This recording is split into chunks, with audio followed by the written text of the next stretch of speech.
શિયાળો શરૂ થતાં જ ભરપૂર ધાણાભાજી છે, ફુદીનો છે, મરચાં છે, આદું છે, આવું વધારે પ્રમાણમાં જોવા મળે છે અને એ પણ ઓછી કિંમતમાં મળે છે.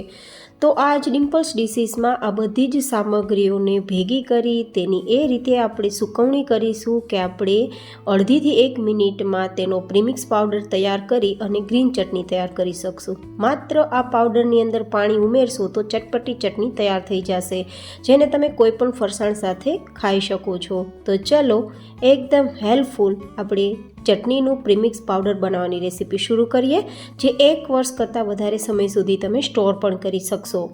તો અહીંયા લીધા છે મેં થોડા લીલા મરચાં. અહીંયા તમારે કેટલું પ્રીમિક્સ તૈયાર કરવું છે તેના ઉપર આધારિત છે, અને ચટણી કેટલી તીખી રાખવી છે તેના પર તમારે મરચાંની ક્વોન્ટિટી લેવાની છે, અને મરચાં તીખા હોય તો એ મુજબ લેવાના છે. મરચાંને મેં થોડા તીખા લીધા છે, જેથી ઓછા પ્રમાણમાં આપણે તીખાશ આપી શકીએ, અને આ રીતે આપણે રફલી ચોપ કરી લઈશું. આ રીતે મરચાંને ધોઈ સાફ કરી સૂકવી અને પછી તમે ચોપ કરશો, અને પછી આ રીતે કોઈ કાણાવાળી પ્લેટમાં તમે તેને પાથરીને સૂકવી દેશો તો 2-3 દિવસમાં મરચાંના ટુકડા સુકાઈ જશે. જો તમે ગ્રીન ચટણીનો કલર આખું વર્ષ લીલો રાખવા માગો છો તો તમારે આ બધા જ મરચાંના ટુકડાને છાંયે અથવા તો પંખા નીચે સૂકવવાનું. હવે તે જ રીતે થોડું મેં આદું લીધું છે, તેના પણ આ રીતે આપણે પાતળા ટુકડા કરી લઈશું. તમે ખમણ કરીને પણ સૂકવી શકો છો, જેથી ફટાફટ સુકાઈ જાય. અને આ જે આપણું આદું છે ને તેને પણ તડકે સુકવવામાં ધ્યાન રાખવાનું, જેથી તે કાળું ના પડી જાય. આ રીતે એકદમ પાતળું પાથરવાનું છે અને પોળું કરીને પાથરવાનું છે, જેથી ફટાફટ તેમાં હવાનું હેરફેર થઈને સુકાઈ જાય.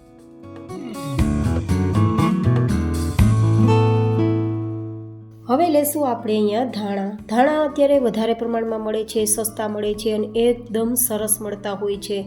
અને આ ધાણાને તમે જો આ રીતે પ્રીમિક્સ પાવડર બનાવવામાં ઉપયોગમાં લેશો તો આખું વર્ષ તમારે ચટણી બનાવવાની ઝંઝટમાંથી છુટકારો મળશે. અને સિઝન ના હોય ત્યારે ધાણા થોડા મોંઘા મળતા હોય તો તમારે આ વધારે મોંઘી કિંમતમાં ધાણા પરચેસ પણ નહીં કરવા પડે. તો ધાણાની થોડી નાની દાંડી હોય તેવા આપણે લઈ લેશું તો ફટાફટ સુકાઈ જાય. પણ જો કે મોટી દાંડી સાથે સૂકવવા હોય તો તમારે થોડો સમય લાગી શકે છે. અને જો આ રીતે નાની દાંડી સૂકવતા હોય તો મોટી દાંડીને ફેંકવાનું નથી, તેને જ્યુસમાં અથવા તો શાકની ગ્રેવીમાં ઉપયોગમાં લઈ શકો છો. હવે આ રીતે આપણે કાણાવાળી પ્લેટમાં ધાણાને પણ પાતળા પાથરી દઈશું. જો કે તમે કપડામાં અથવા તો તમારી પાસે બટર પેપર હોય તો તેમાં પણ પાથરી શકો છો. અને ધાણાનો કલર પણ ડાર્ક ના થઈ જાય તેના માટે તમે જો તડકે સૂકવો તો ઉપર કોઈ પણ પ્રકારનું કપડું ઢાંકી દેવાનું છે, અથવા તો તમે છાંયે જ્યાં તડકો ના આવતો હોય પણ સીધો કુદરતી પવન આવતો હોય ત્યાં પણ સૂકવી શકો, અથવા પંખા નીચે પણ સૂકવી શકો. હવે તે જ રીતે મીઠા લીમડાના પાનને પણ સૂકવવાના છે. મીઠા લીમડાના પાન છે તે ખૂબ જ ફાયદાકારનાર છે, આપણા પૂરા બોડીને હેલ્ધી રાખનાર છે અને ગ્રીન ચટણીમાં એકદમ ટેસ્ટ આપનાર છે. તો મેં તેને પણ સૂકવી લીધા છે. તે જ રીતે ફુદીનાને પણ તમારે ટેસ્ટ પ્રમાણે 1 પણી કે 2 પણી જેટલા પાંદને છૂટા પાડીને સૂકવવાના છે. જોકે નાની દાંડી તમે લઈ શકો છો, મોટી દાંડી સૂકવવામાં થોડો સમય લાગે છે. તો મેં આ રીતે બધા જ વસ્તુઓને સૂકવવા માટે અલગ કરી દીધું છે.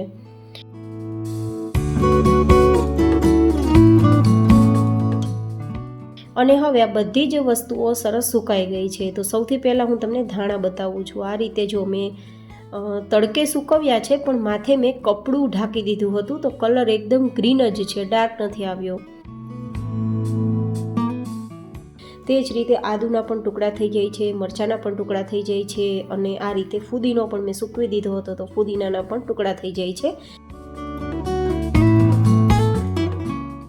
અને આ રીતે આપણે અહીંયા જે મીઠા લીમડાના પાન છે તે પણ સુકાઈ જાય છે, એકદમ ડ્રાય થઈ ગયા છે.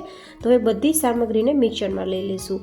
અહીંયા આપણે જે લીધેલા આદુના ટુકડા છે, મરચાંના ટુકડા છે, સાથે આપણે જે ફુદીનો લીધો છે, મેં થોડો ફુદીનો ઓછો ઉમેરેલો છે કારણ કે થોડો ટેસ્ટ મને ઓછો પસંદ છે, તમે વધારે કરી શકો છો.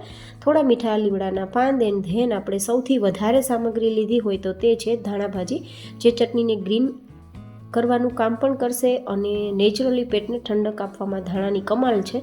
તો મેં અહીંયા ધાણાનું પ્રમાણ થોડું વધારે લીધું છે. અને આમ પણ ગ્રીન ચટણીમાં ધાણા જેટલા વધારે હશે તેટલો સ્વાદ સારો લાગશે, તો મેં એ રીતે આ ઉપયોગમાં લીધું છે. તમે વધારે ક્વોન્ટિટીમાં ચટણી તૈયાર કરી 1 વર્ષ સુધી સ્ટોર કરી શકો છો, પણ મેં એકદમ ઓછી અત્યારે પ્રીમિક્સ તૈયાર કરવા માટે આટલી જ સામગ્રી લીધી છે, જેથી ફટાફટ સુકાઈને હું તમને આ ચટણીનું પ્રીમિક્સ તૈયાર કરતા બતાવું એટલા માટે.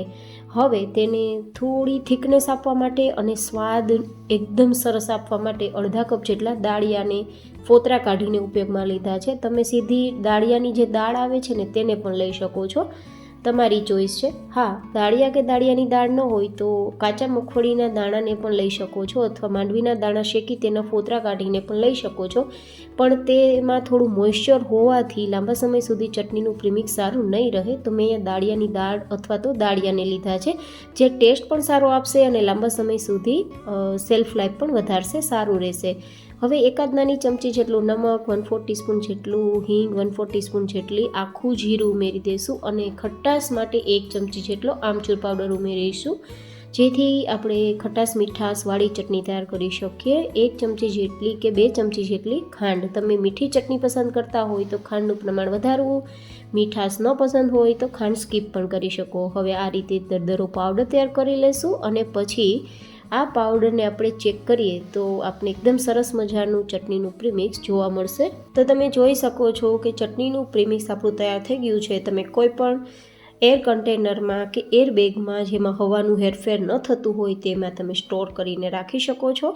અને આ પ્રીમિક્સ પાવડરને ફ્રીઝમાં રાખવાની પણ જરૂર નથી. તમે બહાર રાખીને 1 વર્ષ સુધી ગમે ત્યારે ચટણી તૈયાર કરવી હોય, અડધીથી 1 મિનિટમાં તૈયાર કરી શકો છો.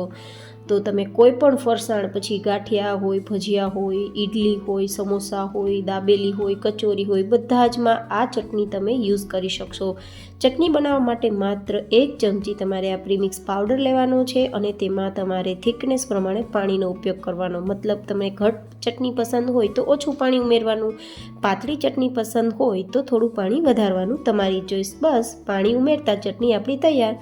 તો કંઈ પણ ઝંઝટ વગર એની ટાઈમ ચટણી તૈયાર કરવા માટે સિઝનમાં આવતી બધી જ સામગ્રીઓને તમે આ રીતે પ્રીમિક્સ પાવડરમાં ઉમેરી અને તેનો ભરપૂર ઉપયોગ કરી શકો છો. તો એકવાર જરૂર ટ્રાય કરજો. આ પ્રીમિક્સથી ચટણી ખૂબ જ ટેસ્ટી લાગે છે અને તમારું ઝંઝટ વગરનું કામ આખું વર્ષ થઈ પણ જશે અને બિના ખર્ચ તમે આ પ્રીમિક્સ પાવડર તૈયાર કરી શકશો. તો તમને કેવી લાગી મારી આજની આ રેસીપી જરૂર કોમેન્ટ શેર કરજો. ફરી મળીશું એક નવી જેન હેલ્ધી રેસીપી સાથે. ત્યાં સુધી stay healthy and stay happy.